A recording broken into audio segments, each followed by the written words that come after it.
Ask an SEO, we decided to tackle how social media affects tragedy and disaster relief in light of the recent Dark Knight Rises theater shooting. I was actually at a midnight launch of the movie here in St. Pete, so the tragedy hit me pretty close. I used to live in Denver, and if I was still there, who knows, I could have been at that Aurora theater. Waking up the next morning to all the news all over Facebook and Twitter feeds was pretty horrifying, but it also led to such heartfelt messages from people all over the world. There was Morgan Freeman tweeting about it, there was George Takei posting about it, there was a special Twitter hashtag that was connecting people all over the world to talk about it.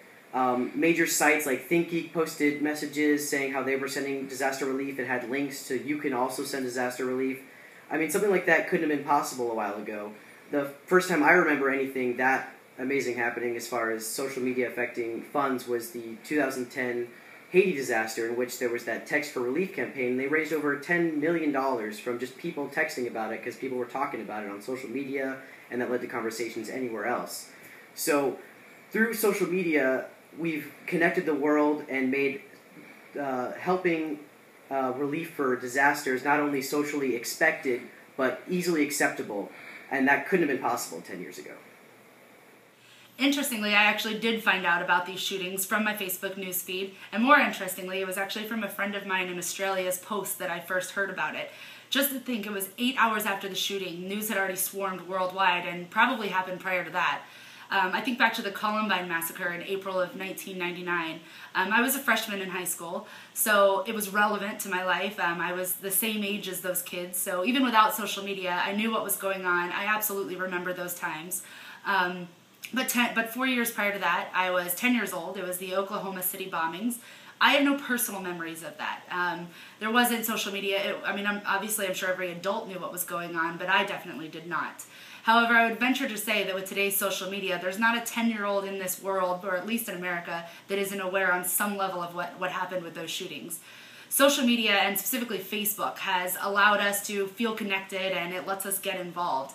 The April 2007 shootings for Virginia Tech was probably one of the first times that I remember social media being relevant and important.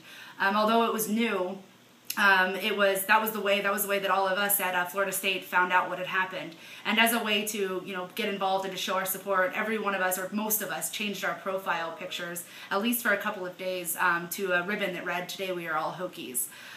It's incredible to think, from Columbine all the way to last Thursday's Dark Knight Rises shooting, how much has changed and how instantaneous we can receive our information. But with all the good things like fundraising and community support, also comes the bad. Like Leah said, there are many positives to social media, but it's important not to overlook the bad. In the case of the Aurora shootings, it must have been incredibly hard for the families to properly mourn the deaths of their lost ones, especially with the lack of privacy and the oversaturation of social media news, as well as the insensitivity of people making fan pages for the shooter, which is totally out of line. Some other downsides can be seen in 2009 with the swine flu. Twitter was ablaze with tweets regarding germ warfare, body counts, and possibly a global outbreak. Twitter is a decentralized kind of news service, so it's easy to get misinformation out there, which makes you really consider how we should handle global information flows in times of crisis. For example, the CDC, they were taking their time updating information about the whole swine flu thing, which left the fearful denizens of the Twitter sphere to propagate the news themselves. And when you're doing this with 140 characters or less, it's hard to really put anything into context. Next thing you know, sensationalized fear begets more fear, and it's just spreading like wildfire throughout all the social media platforms. Ultimately, here we think the positives of social media in time of crisis outweigh the bad, but we definitely want to hear what you guys think about it.